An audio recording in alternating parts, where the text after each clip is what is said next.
พี่น้องก่อนแม่ค้าสิเฮ็ดน้ำซุปแต่ละมื้อนี่พี่น้องแม่ค้าสิลวกก่อนเลยเฮาสิลวกเอานี่บ่นี่มันยังมีเลือดเฮาสิลวกเอาเลือดออกหมดนี่พี่น้องนี่จะลวกเอามันขาวจะไรจังสิหม้อเดือดๆแล้วเอาลงนี่กระดูกเล้งนี่เขาเตรียมไว้นี่2 เสาพี่น้องเตรียมไว้นี่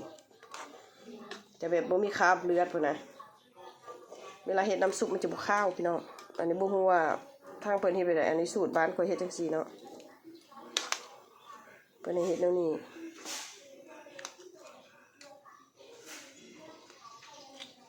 ต้มมาน้ำข้าวเอาให้หมดมันมีคราบเลือดเลยนะนี่กระดูกใหญ่ๆน้องๆว่าแล้วนะต้มเนี่ยเฮ็ดได้แล้วยังบ่พอได้พี่น้องไปล้างอีกจัก2-3 น้ำพุ่นเลยนี่กระดูกที่เราเตรียมไว้นี่มีทั้งกระดูกทั้งเล้งเนาะเขาจะไปล้างจาก3-4 น้ำเขาจะไปต้มได้เด้นี่จ้ะหลังจากแม่ค้าลวกแล้วพี่น้องแม่ค้าจะกำมาล้างทานน้ำจากสีเด้อ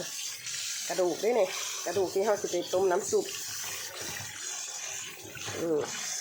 ผู้ใดบ่เคยเห็นบาดไทยเล่าคนเฮ็ดจังไดเราไปเบิ่งเด้อพี่น้อง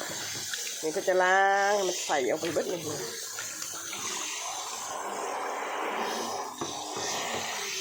เห็นบ่น้ำพี่น้องคราบน้ำข้าวมันสิไหลออกนี่จ้ะทางบ้านเขาเฮ็ดแนวนี้แล้วพี่น้องแล้ววิธีต้มน้ำซุปแกมื้อนี้เตรียมต้มก๋วยเตี๋ยวอีกแล้วเด้อต้มใหม่ทุกวันนะคะร้านนี้บ่มีของเก่าดอกพี่น้องน้ำซุปเก่าเฮาบ่ใส่พี่น้องนี่สิใส่ที่น้ำให้ใส่บ่หลายแล้วพี่น้องมื้อละถังนี่ล่ะ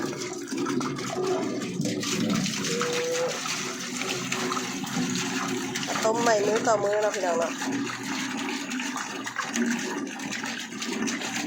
ผู้ใดอยากสร้างรายได้ก็สร้างเลยพี่น้องเลยจ้ะแม่ค้าก็บ่ถึงขั้นว่าขายดีแล้วพี่น้องนี่จ้ะทางนี้นะโอเคพอบ่ถึงขั้นว่าขายดิบขายดีแล้วพี่น้องพอได้ยันทำมาหากินพี่น้องผู้ใดแบบอยากมีรายได้ลองมาเฮ็ดเบิ่งเด้อพี่น้อง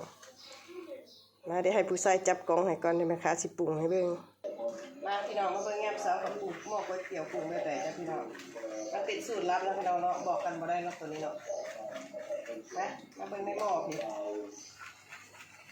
นี่หม้อเฮา2 ซองนี่เนาะเอาลงหม้อเลยเขาจะแบ่งเนาะเขาจะแบ่งครึ่งอันละครึ่งเพราะว่าเขาปรุงมาแล้วเนาะนี่จ้ะพี่น้องมันจะเป็นสูตรลับเนาะมันบอกกันบ่ได้เด้ออันนี้เด้อแค่มาบอกวิธีต้มคร่าวๆซื่อๆพี่น้องไปดัดแปลงเอาไปเอามันอันนี้สูตรไผสูตรมันนอนบอกกันบ่ได้ข่อยก็มีสูตรของข่อยเนาะผู้ใดว่าแซ่บบ่แซ่บมาลองชิมก่อนเด้อพี่น้องเอาอันนี้ลงพี่น้องเฮ็ดไว้ในดูโอ้ยนี่อันนี้คือดูหมูที่ข่อยลวกไว้อันนี้คือเล้งนะคะซ่องนี้อันนี้คือกระดูกใหญ่ทางนี้เลยค่ะอันนี้กระดูกคอนะคะนี่มันขาดบ่ได้คือกระดูกคอนี่พี่น้องความแซ่บมันอยู่นี่ล่ะนี่เด้อจะลงไปแบบจุ๊กๆนะพี่น้องแบบบ่แพงของเลยนะเรื่องน้ำซุปเนี่ยอันนี้ก็จะเป็นน้ำตาลขาดไม่ได้คือน้ำตาลนะนี่อันนี้พูดเลยเป็นคุณแจ๊คกี้บอกว่าน้ำตาลจำเป็นต้องบอกการต้มก๋วยเตี๋ยวไม่ขาดอะไรแล้วพี่น้องน้ำตาลก้อนแห้งลงไปเลยค่ะ1 ก้อนจุกๆค่ะปึ๊บค่ะอันนี้หัวไส้เท้าขาวหรือว่าหัวไส้โปเนาะแล้วแต่คนอื่นเนาะหัวเขาจะตุ้นเกิดมันมีความหอมนะพี่น้องละนี่หม้อของข่อยก็เริ่มเดือดเพราะว่าตื่นมาผมตั้งไว้ยามมื้อเช้าพี่น้องประมาณสวยมากนี่พี่น้องเล้งหรือกระดูกคอข่อยนี่สิเปื่อยไปน้ำซุปไปเลยพี่น้องสูตรต้มของข่อยสูตรลาวๆของข่อยเลยพี่น้องมาหลังจากนั้นก็จะปิดหม้อให้หม้อเดือดเด้วันนี้ก็จะบ่มีอย่างหลายพี่น้องผักพี่ผักน้องมาชิมก๋วยเตี๋ยวคุณนกเลยเด้อพี่น้องต้มน้ำซุปใหม่ทุกวันตัวเก่าบ่ขายจ้ะพี่น้องจ้ะว่าออกมาในครับความถิ่มเลยบ่เคยเสียดายเครื่องปรุงร้านนี้บ่ต้องย่านซื้อรสนิดเดียวโอเคบ๊ายบายนะคะวันนี้ออเดอร์ก๋วยเตี๋ยวตอนนี้ก๋วยเตี๋ยวแม่ค้าหมดแล้วนะคะขอบคุณมากๆค่ะเฝอแม่ค้าเมิดแล้วเด้อเส้นเล็กกับเบิดพี่น้องเหลือแต่เส้นใหญ่กับเส้นหมี่น้ำซุปเบิดแล้วพี่น้องปิดแล้วเด้อจ้ะ